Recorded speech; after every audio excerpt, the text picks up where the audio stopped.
9:57 hain zuzen ere agerraldi horretan parte hartuko du EH Bilduren senatari Gorka Elejabarrietak. Elejabarrieta jauna, egunon. Egunon. Berehala hitz egingo dugu, senatuan gertatuko den horretaz guztiaz, baina lehenik eta behin Juntsek egindako azken mugimendu horren gainean ere galdetu nahi dizut, izan ere hori orain militantziaren eskuetan dago bozketa hori, gobernuarekin harremanak puskatzekoa. Zein balorazio egiten duzu EH Bildutik? Bueno, guk beste herri batzuk hartzen dituzten erabakiak errespetatzen ditugu. Eta beste herri batzuetako alderdi zein ordezkari politikoak hartzen dituzten erabakiak bai. Zentzu horretan Juntsek hartutako erabakia errespetatzen dugu dudarik gabe. Jakina da hori ez dela gure posizio politikoa, jakina da hori ez dela EH Bilduren posizio politikoa. Hori esan da, gure ustez beharrezkoa da inbestiduraren gehiengo bat berrosatzea. Beharrezkoa da bide horri bat guztion artean adostea, eta beharrezkoa da bide horri horrek Katalunia zein Euskal Herrirako gauza honak ekartzea. Eta beharrezkoa da ere bai, bide horri horrek ere bai, estatuaren plurirazionalitatearen gaiari heltzea behingoz. Hori esan da ere, gure ustez, ze gertatuko da hemetik aurrera? Momentuz legealdia jarraitzen du. Gobernuak adierazi du konpromisua legealdia jarraitu dezan.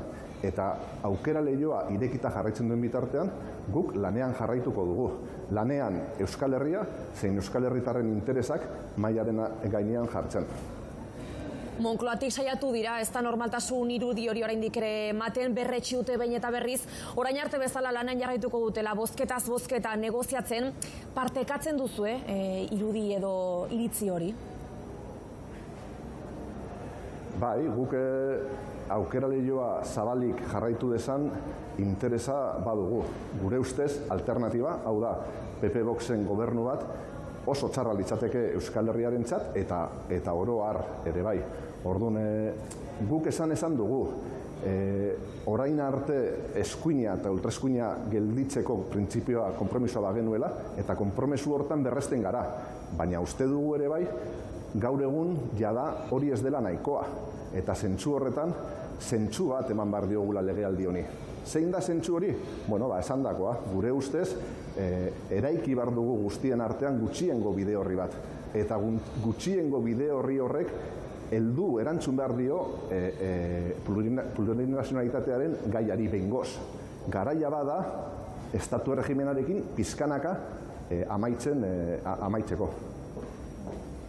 Baina egia da orain inbestidura bloke horrek edo galdu duela gehiengo hori, beraz, posiblea da horrelako bide horri bat sortzea?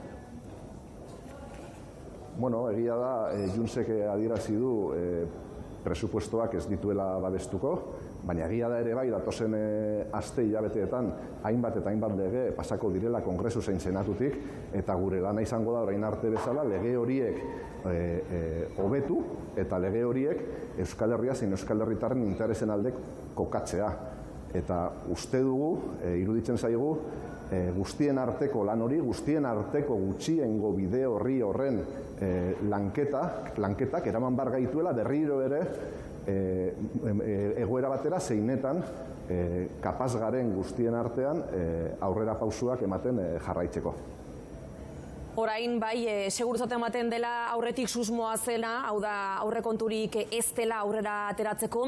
EAJaren hitzetan entzuten genuen horrelako gobernu bat ez dela jasangarria denboran, EH Bilduren aldetik zenbateko biziraupena ematen diozu Sánchezen gobernuari? Guk nahiko genuke aukera leiho hau ahalik eta luzeen jarraitzea, aukera leiho hau datozen urteetan ere bai errepikatzea.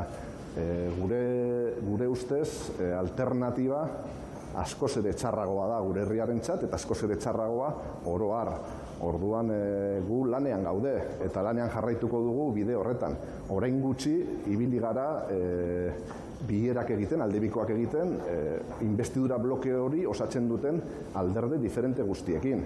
Eta bilera guzti horietan jaso dugun mezua nahiko antzekoa da. Hau da, beharrezkoa dela guztien arteko bide horri adostea. Hau guk esaten genuen Juntsen erabaki hau baino lehenago ere bai. Hau da, guk denbora daramagu esaten, legealdi honi zentsu bat eman behar zaiola plurinazionalitatearen onarpenaren zentsuan. Eta hortan jarraitzen dugu.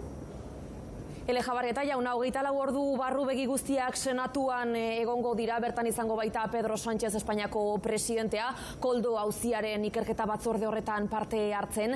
Hitzordu horretan, zerk izango du pisu gehiago? Egia bilatzeak edo antzerki politikoak akaso? Bueno, guk argi daukagu, ez? Lehenik eta behin esan nahiko nuke EH Bilduren posizioa dela ustelkeriaren aurrean tolerantzia zero, ez?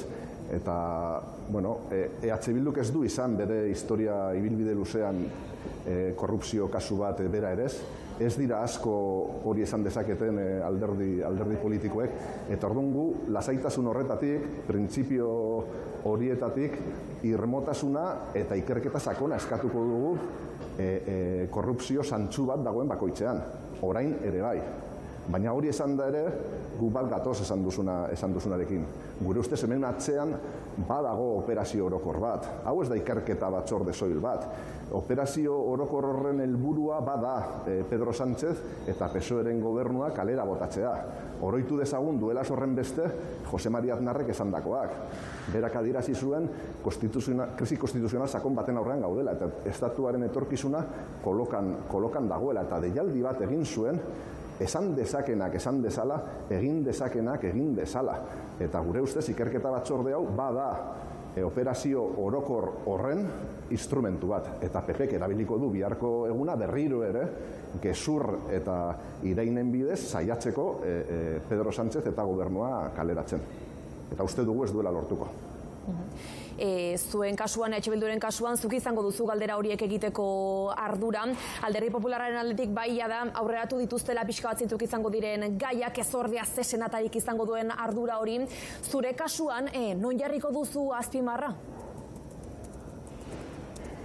Bueno, nire kasuan edo gure kasuan guk helduko diogu ikerketa batzordeari eta biharko egunari aipatu ditudan bi ikuspegi horietatik. Batetik, ustelkeriaren aurrean tolerantzia zero, eta guk horretan irmoak izango gara, egiten ari garen bezala, orain arte. Eta gero bestetik, adieraziko dugu eta ditzera emango dugu gure ustez guzti honen atzean badagoela operazio orokor bat, estatu kolpe moduko bat, Pedro Sánchez eta PSOE gobernutik kanpo botatzeko. Eta horretan bi gai horietan zentratuko naiz.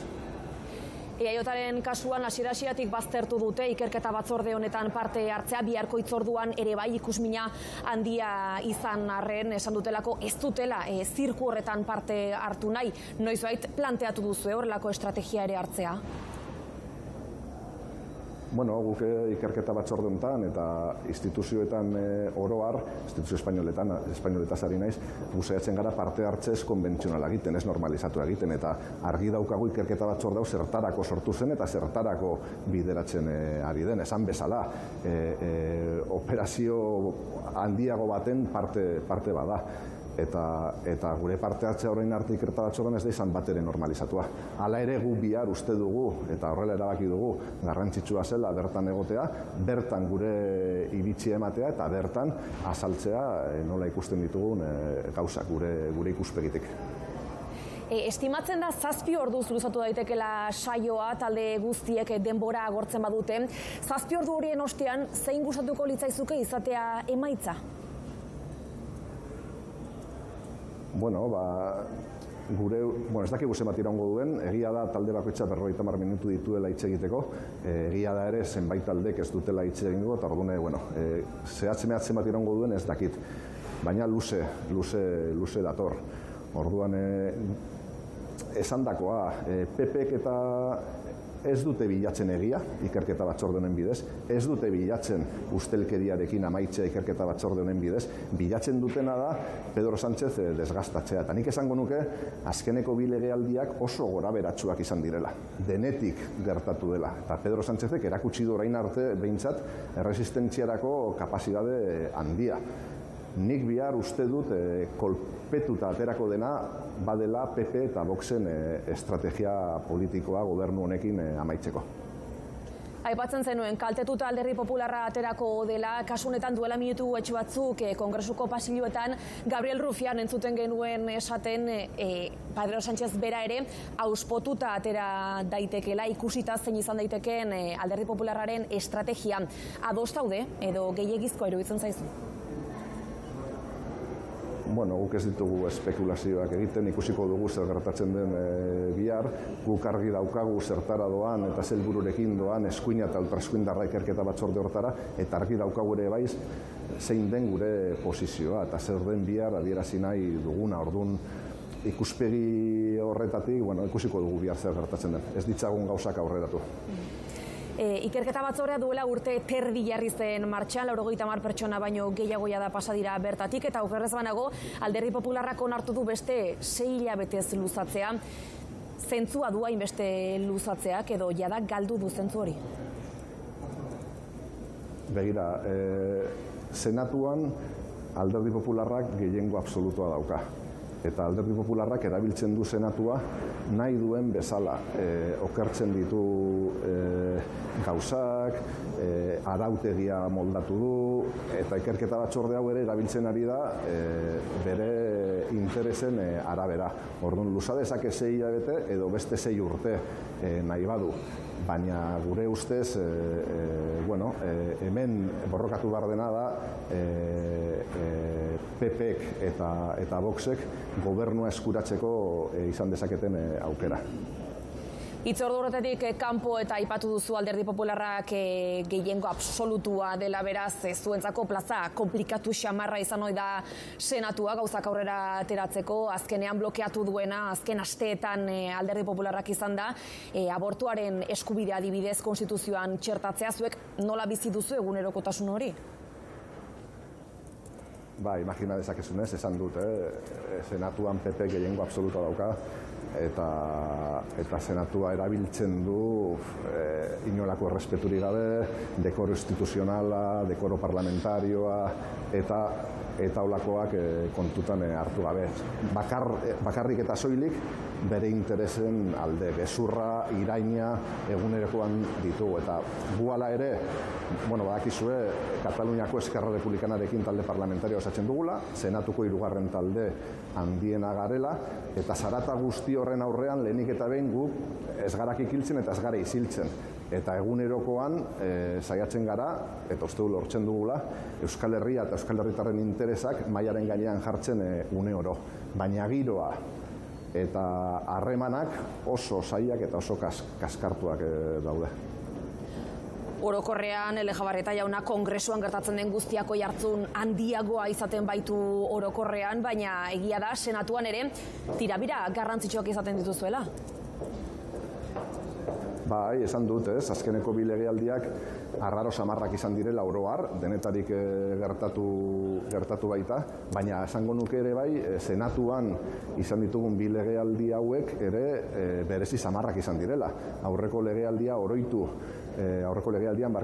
Feijóo zela Senatuko bozeramailea, eta horrek fokoa jarri zuen Senatuaren baitan. Ez da ohikoa, oposizioaren burua Senatuan egotea eta ez Kongresuan. Eta oraingo legealdian, Kongresuan ez bezala, Senatuan PP gehiengo absolutua baduela, eta orduan erabiltzen du gehiengo absoluto hori ahal duen bezala, ezer inporta gabe, behin eta berriro, gezur eta irainen bidez, gobernu horren kontra egiteko.